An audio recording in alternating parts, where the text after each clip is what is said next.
تصور کریں کہ زندگی بھر کی محنت سے کمائی گئی رقم کا 25% حصہ یعنی ہر چوتھا روپیہ جو کسی نے بڑی مشقت سے کمایا ہو، کوئی اور شخص خاموشی سے اس کی جیب سے نکال لے۔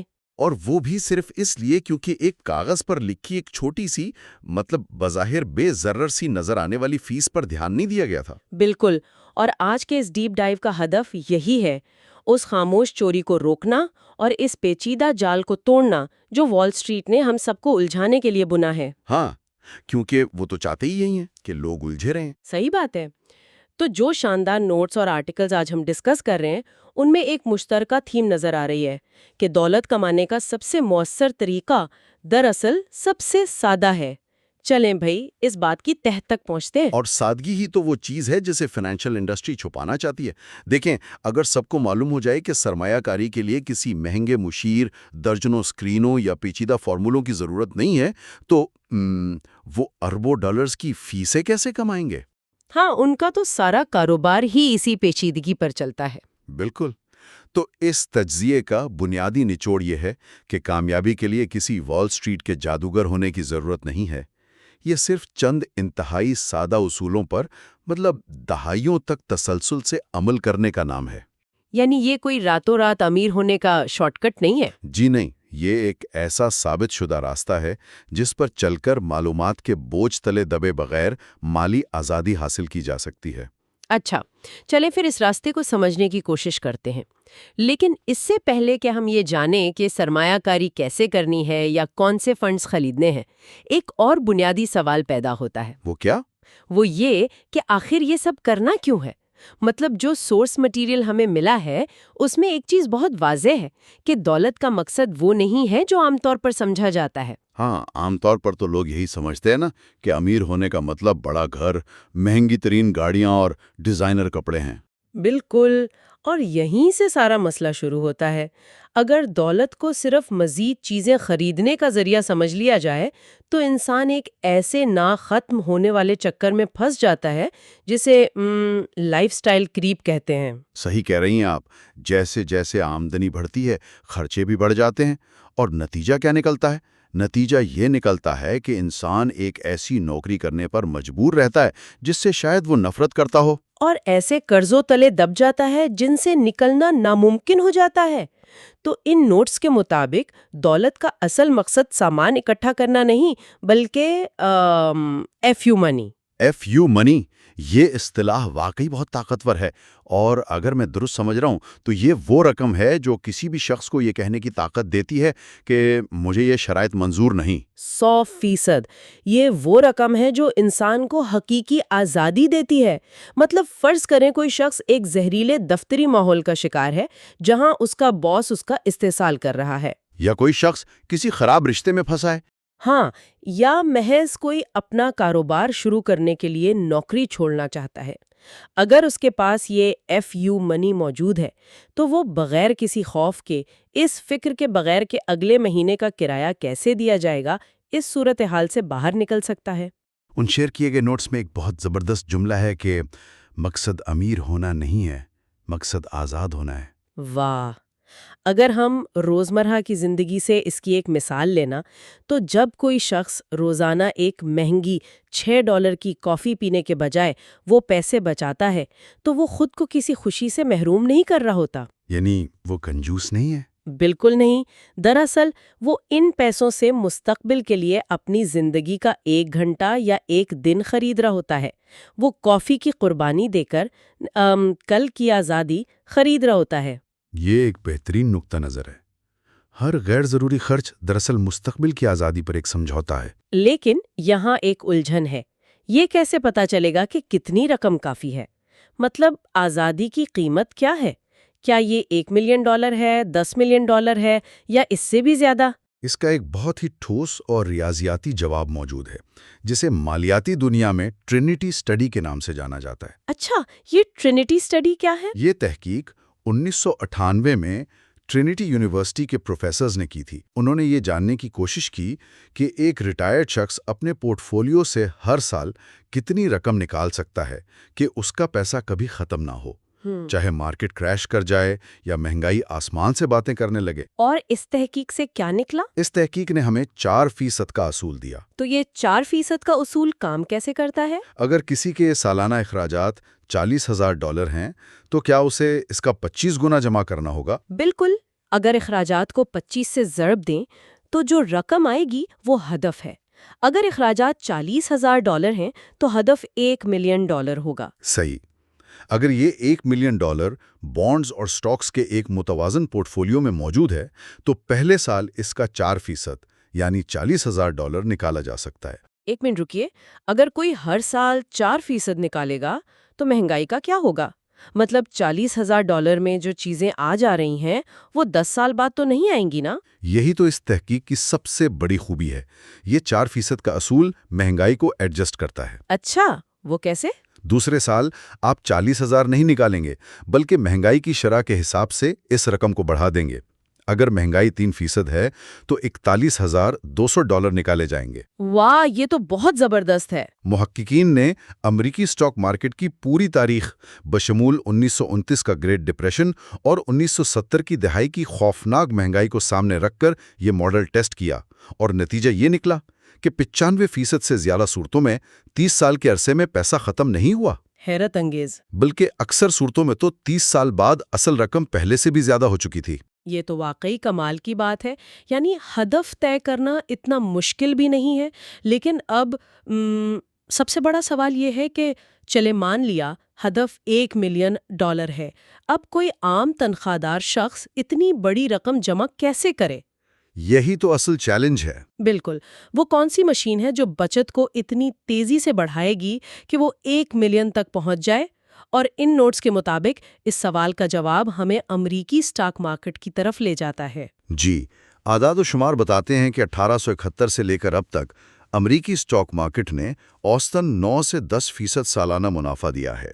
مہنگائی کا اثر نکال کر بھی یہ 6 سے 7% بنتا ہے۔ لیکن دیکھیں، مارکیٹ میں تو ہزاروں کمپنیاں ہیں، کوئی کس کمپنی میں پیسہ لگائے؟ اور یہی وہ الجھن ہے جس کا فائدہ وال سٹریٹ کے مشیر اٹھاتے ہیں۔ وہ کہتے ہیں کہ ہم آپ کے لیے بہترین کمپنیاں چنیں گے اور اس کے بدلے 1% لیں گے۔ ہاں، وہ 1% والی فیس۔ بالکل، لیکن ان فراہم کردہ نوٹس کی سب سے بڑی سفارش یہ ہے کہ کسی مخصوص کمپنی کو چننے کی سرے سے ضرورت ہی نہیں ہے۔ تو پھر کیا کیا جائے؟ سارا پیسہ ایک مخصوص انڈیکس فنڈ میں لگایا جانا چاہیے جسے VTSAX کہتے ہیں۔ یہ وینگارڈ کا total stock market index fund ہے۔ VTSAX، یعنی اس ایک فنڈ کو خریدنے کا مطلب ہے کہ پوری امریکی مارکیٹ، یعنی تمام چھوٹی بڑی کمپنیوں کا ایک چھوٹا سا حصہ خرید لیا۔ بالکل، اس میں ایپل، مائکروسافٹ جیسی بڑی کمپنیاں بھی شامل ہیں اور درمیانی یا چھوٹی سطح کی کمپنیاں بھی۔ آپ سوئی سے لے کر جہاز بنانے والی ہر کمپنی کے تھوڑے تھوڑے مالک بن جاتے ہیں۔ یہ تو بہت آسان ہو گیا۔ ہاں، لیکن یہاں جو بات سب سے زیادہ سمجھنے والی ہے اور جس کی وجہ سے VTSAX کو اتنی اہمیت دی گئی ہے، وہ اس فنڈ کو جاری کرنے والی کمپنی وینگارڈ کا سٹرکچر ہے۔ میں بھی یہی پوچھنے والی تھی کہ وینگارڈ ہی کیوں؟ مارکیٹ میں تو اور بھی بہت سی کمپنیاں انڈیکس فنڈز دے رہی ہیں، اس میں ایسی کیا خاص بات ہے؟ وینگارڈ کا ماڈل مالیاتی دنیا میں بالکل منفرد ہے۔ عام طور پر کوئی بھی سرمایہ کاری کی کمپنی 2 مختلف گروہوں کو جواب دہ ہوتی ہے۔ ایک اس کے شیئر ہولڈرز جو کمپنی کے مالک ہیں، اور دوسرے وہ سرمایہ کار جن کا پیسہ فنڈز میں لگا ہے۔ صحیح، یعنی بینک اور اس کے کلائنٹس۔ بالکل، کمپنی کا مقصد اپنے مالکان کے لیے منافع کمانا ہوتا ہے، اور یہ منافع وہ سرمایہ کاروں سے فیس کی مد میں کاٹتی ہے۔ لیکن وینگارڈ کے بانی جیک بوگل نے اس کا سٹرکچر ہی بدل دیا۔ کیا کیا انہوں نے؟ وینگارڈ دراصل اپنے فنڈز کی ملکیت ہے، اور وہ فنڈز ان لوگوں کی ملکیت ہے جنہوں نے اس میں سرمایہ کاری کی ہے۔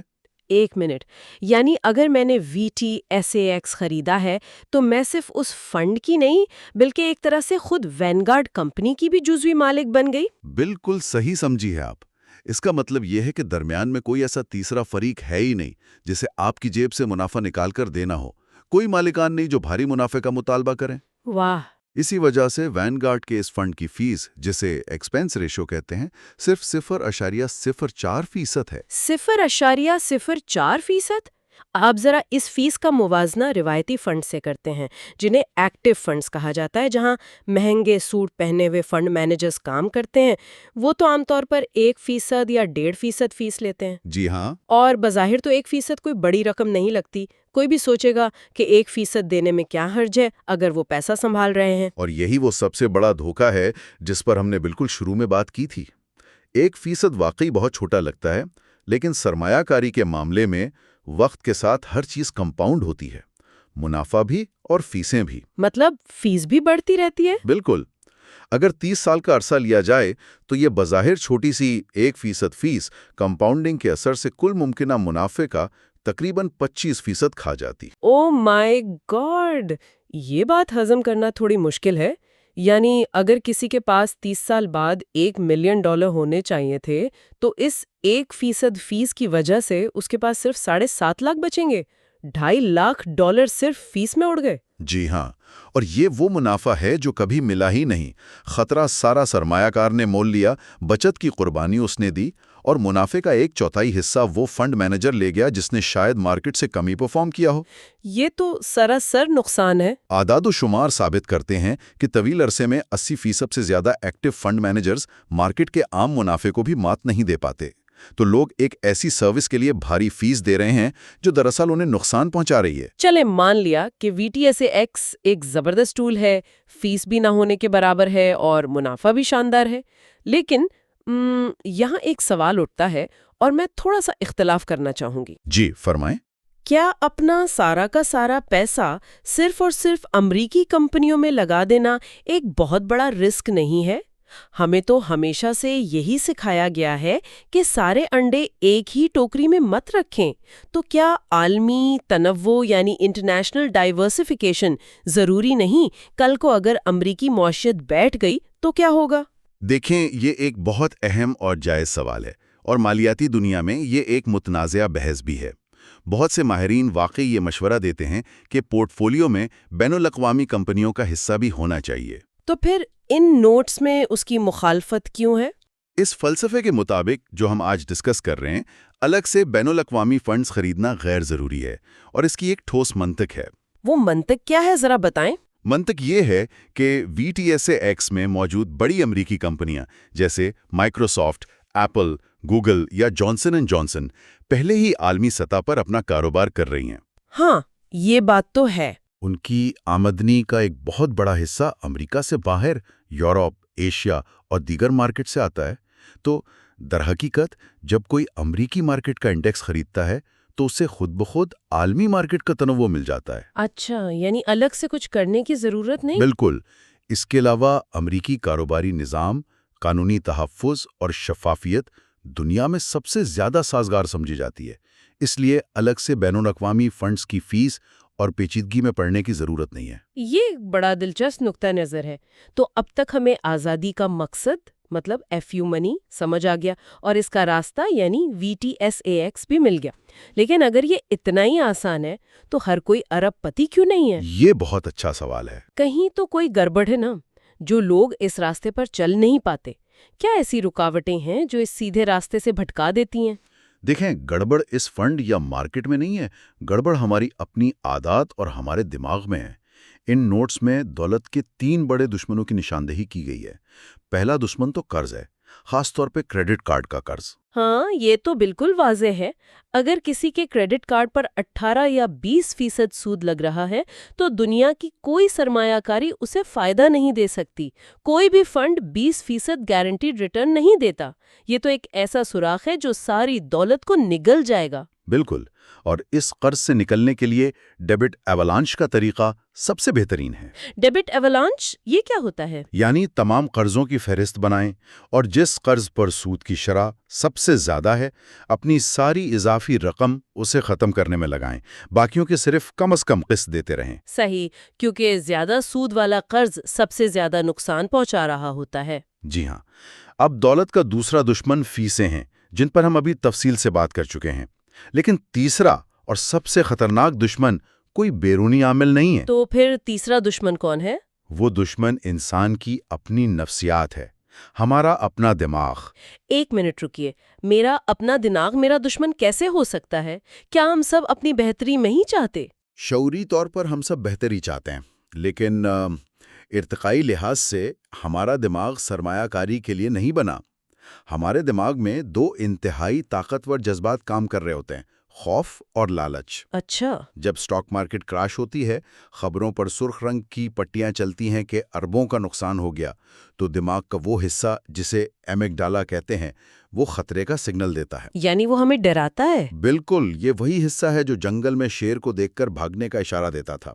اس وقت ایمگڈالا کہتا ہے کہ تمہاری زندگی بھر کی کمائی ڈوب رہی ہے، فوراً سب کچھ بیچ دو اور جو بچا ہے اسے نکال لو۔ تو آپ یہ کہہ رہے ہیں کہ جب مارکیٹ کریش ہو، میری سکرین سرخ ہو رہی ہو اور کمائی آدھی رہ جائے تو میں آنکھیں بند کر کے بیٹھ جاؤں؟ یہ تو انسانی فطرت کے بالکل خلاف ہے۔ جب آگ لگی ہو تو انسان بھاگتا ہے۔ اور یہی وہ غلطی ہے جو 90% سرمایہ کار کرتے ہیں۔ جب مارکیٹ گرتی ہے تو وہ نقصان میں اپنے شیئرز بیچ دیتے ہیں۔ حالانکہ حقیقت میں سٹاک مارکیٹ میں گرنے کا مطلب آگ لگنا نہیں ہے۔ مارکیٹ گرنے کا مطلب یہ ہے کہ شیئرز اب سستے ہو گئے ہیں۔ واہ، اس بات کو سمجھنے کے لیے میرے ذہن میں ایک بہت زبردست مثال آ رہی ہے۔ جی بتائیں۔ فرض کریں آپ کے پسندیدہ برانڈ کے جوتوں یا کپڑوں پر اچانک 50% ڈسکاؤنٹ یا سیل لگ جائے، تو کیا لوگ دکان سے ڈر کر بھاگ جاتے ہیں کہ ہائے جوتے سستے ہو گئے؟ نہیں نا، بالکل نہیں۔ وہ تو مزید خریداری کرنے کے لیے ٹوٹ پڑتے ہیں۔ تو جب سٹاک مارکیٹ کریش ہوتی ہے اور دنیا کی بہترین کمپنیوں کے شیئرز 50% سستے مل رہے ہوتے ہیں، تو ہم دکان سے کیوں بھاگتے ہیں؟ اس وقت تو ہمیں مزید خریداری کرنی چاہیے۔ یہ تمثیل بالکل پرفیکٹ ہے، لیکن چونکہ لالچ اور خوف کے ان جذبات پر قابو پانا انتہائی مشکل ہے، تو اس کا عملی حل کیا ہے؟ حل یہ ہے کہ انسان خود کو اس عمل سے ہی باہر نکال لے، اپنی سرمایہ کاری کو مکمل طور پر خود کار کر دے، یعنی آٹومیٹ کر دے۔ یعنی ہر مہینے جیسے ہی تنخواہ آئے، ایک مخصوص رقم خود بخود اکاؤنٹ سے کٹ کر VTSAX میں چلی جائے۔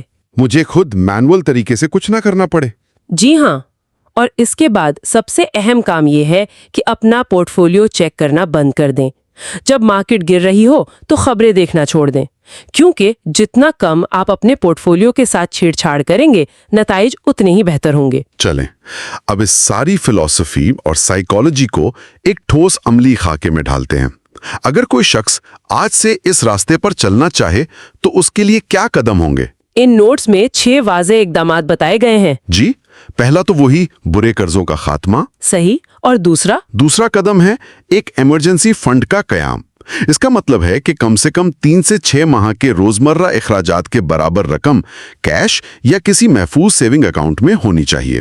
یہ اس لیے ضروری ہے تاکہ کل کو اگر نوکری چلی جائے یا مارکیٹ کریش کر جائے تو شیئرز نقصان میں نہ بیچنے پڑیں۔ یہ تو بہت ضروری ہے۔ اور تیسرا قدم کیا ہے؟ تیسرا قدم ٹیکس بچانے والے اکاؤنٹس کا زیادہ سے زیادہ استعمال ہے، جیسے امریکہ کے تناظر میں 401 کے اکاؤنٹ۔ اور اگر کوئی کمپنی اپنے ملازم کی بچت کے برابر میچنگ دے رہی ہے تو وہ تو سراسر مفت کا پیسہ ہے، اسے چھوڑنا سب سے بڑی بیوقوفی ہے۔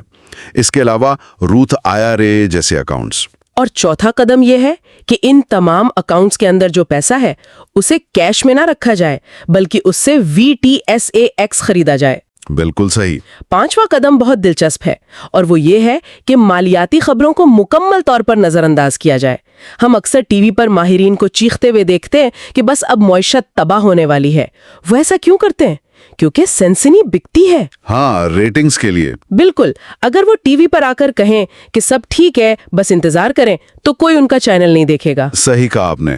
اور چھٹا اور آخری قدم، جو بظاہر سب سے آسان لگتا ہے لیکن اصل میں سب سے مشکل ہے، وہ ہے انتظار کرنا۔ کمپاؤنڈنگ کے جادو کو اپنا کام کرنے کے لیے وقت دینا۔ اس وقت کی طاقت یا ٹائم ہورائزن کو تھوڑا مزید کھول کر بیان کریں۔ یہ کمپاؤنڈنگ آخر کام کیسے کرتی ہے؟ اسے ایک سیدھی سی ریاضی سے سمجھتے ہیں۔ فرض کریں ایک شخص صرف $10,000 کی سرمایہ کاری کرتا ہے اور اسے بھول جاتا ہے۔ اس پر اسے سالانہ اوسطاً 7% منافع ملتا ہے۔ 30 سالوں میں وہ $10,000 بڑھ کر $76,000 سے زیادہ ہو جائیں گے۔ واہ! اور یہ اس صورت میں ہے جب اس نے دوبارہ $1 بھی اس میں شامل نہیں کیا۔ اور اگر وہ ہر مہینے اس میں مزید بچت ڈالتا ہے تو پھر تو یہ رقم حیرت انگیز تیزی سے کئی لاکھ ڈالرز میں تبدیل ہو جائے گی نا؟ بالکل، کیونکہ منافع کے اوپر منافع مل رہا ہوتا ہے۔ اور یہی وہ قوت ہے جو ایک عام آمدنی والے شخص کو بھی ملٹی ملینئر بنا سکتی ہے۔ لیکن دیکھیں، ہم یہاں بیٹھے سب کچھ بہت گلابی اور پرفیکٹ انداز میں پیش کر رہے ہیں۔ حقیقت یہ ہے کہ کوئی بھی حکمت عملی مکمل طور پر بے عیب نہیں ہوتی۔ ایک متوازن تجزیے کے لیے ضروری ہے کہ ہم اس کے تاریک پہلوؤں پر بھی بات کریں۔ جی بالکل۔ ان نوٹس کے آخر میں کچھ گہری تنقید اور شیڈو ایسپیکٹس کا ذکر بھی ہے۔ کہیں ہم اندھی تقلید تو نہیں کر رہے؟ یہ ایک بہترین اپروچ ہے۔ اندھا یقین ہمیشہ نقصان دہ ہوتا ہے۔ سب سے بڑا سوال جو اٹھایا جاتا ہے وہ یہ ہے کہ کیا 100% پیسہ صرف سٹاکس میں لگانا ہر عمر کے انسان کے لیے مناسب ہے؟ میرا بھی یہی سوال تھا۔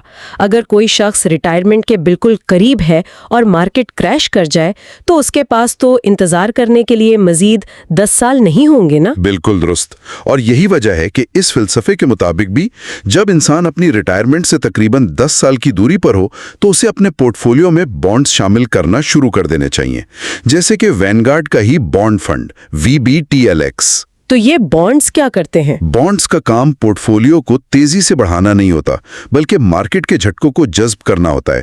یہ ایک شاک ایبزاربر کا کام کرتے ہیں۔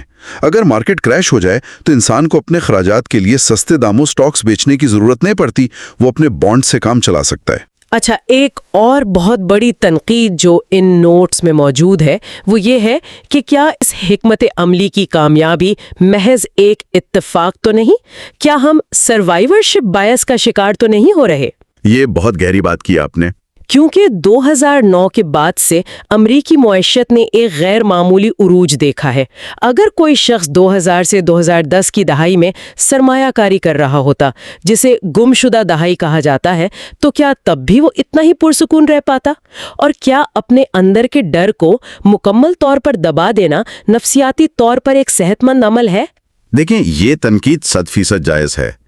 یہ کہنا بہت آسان ہے کہ مارکیٹ گرنے پر نظر انداز کر دو، لیکن جس کی زندگی بھر کی کمائی نصف رہ گئی ہو اس کے لیے یہ نفسیاتی طور پر انتہائی تکلیف دہ ہوتا ہے۔ ہر انسان کے رسک برداشت کرنے کی صلاحیت الگ ہوتی ہے۔ بالکل۔ جو لوگ فطرتاً بہت زیادہ فکر مند رہتے ہیں ان کے لیے 100% سٹاکس کا مشورہ ان کی راتوں کی نیند اڑا سکتا ہے۔ تاہم ان تمام خامیوں کا اعتراف کرنے کے باوجود ہمیں یہ نہیں بھولنا چاہیے کہ طویل مدتی تاریخ یہی بتاتی ہے کہ مارکیٹ ہمیشہ واپس ابھری ہے۔ یعنی لمبی ریس میں یہ طریقہ کام کرتا ہے؟ جی ہاں، یہ طریقہ اب بھی ان لوگوں کے لیے بہترین ہے جو مالیاتی پیچیدگیوں میں پڑے بغیر سادگی کے ساتھ مالیاتی آزادی حاصل کرنا چاہتے ہیں۔ تو اگر ہم اس پوری گفتگو کو سمیٹیں تو یہ راستہ حیرت انگیز حد تک سادہ ہے۔ اپنی آمدنی سے کم خرچ کریں، اضافی رقم کو VTSAX جیسے انڈیکس فنڈ میں لگائیں، مارکیٹ کے شور اور سنسنی خیز خبروں کو نظر انداز کریں اور صبر کے ساتھ انتظار کریں۔ بالکل۔ اس سب کا مقصد بے تحاشا سامان اکٹھا کرنا نہیں، بلکہ وہ آزادی حاصل کرنا ہے جو انسان کو اپنی زندگی اپنی مرضی سے جینے کا اختیار دیتی ہے۔ جیسے کہتے ہیں نا، VTSAX and chill۔ ہاں، VTSAX and chill۔ لیکن اس ڈیپ ڈائیو کے اختتام پر میرے ذہن میں ایک ایسا سوال گردش کر رہا ہے جو شاید ان نوٹس میں براہ راست موجود نہیں ہے، مگر اسی فلسفے سے جنم لیتا ہے۔ ایک ایسا سوال جو تھوڑا سا پریشان کن بھی ہے۔ وہ کیا سوال ہے؟ ذرا سوچئے، اگر اس دنیا کا ہر انسان یا کم از کم زیادہ تر لوگ اس فلسفے پر سختی سے عمل کرنا شروع کر دیں، یعنی لوگ فضول خرچی بالکل چھوڑ دیں، نیا فون تب تک نہ خریدیں جب تک پرانا بالکل خراب نہ ہو جائے، مہنگی گاڑیاں لینا بند کر دیں اور اپنی ساری بچت خاموشی سے انہی انڈیکس فنڈز میں ڈالنا شروع کر دیں، تو اس کا نتیجہ کیا نکلے گا؟ یہ تو معیشت کے لیے ایک بہت بڑا جھٹکا ہوگا۔ بالکل۔ سرمایہ داری کا یہ پورا معاشی نظام اور وہ بڑی بڑی کمپنیاں جن کے شیئرز ہم خرید رہے ہیں، یہ تو ہمارے پیسوں اور ہماری مسلسل خریداری سے ہی منافع کماتی ہے نا۔ اگر ہم سب نے چیزیں خریدنا چھوڑ دیں تو ان کا منافع گر جائے گا، منافع گرے گا تو سٹاک مارکیٹ بھی نیچے آ جائے گی۔ ہاں، وہ پوری سائیکل ہی ٹوٹ جائے گی۔ یہاں اپنے پیسے لٹا رہی ہے۔ یہ واقعی ایک ایسا سوال ہے جو انسان کو سوچنے پر مجبور کر دیتا ہے۔ اس خیال پر ضرور غور کیجیے گا۔ آج کے اس ڈیپ ڈائیو میں ان پیچیدہ مالیاتی الجھنوں کو سلجھانے کے سفر میں ہمارے ساتھ شامل ہونے کا بہت شکریہ۔ ملتے ہیں اگلے ڈیپ ڈائیو میں۔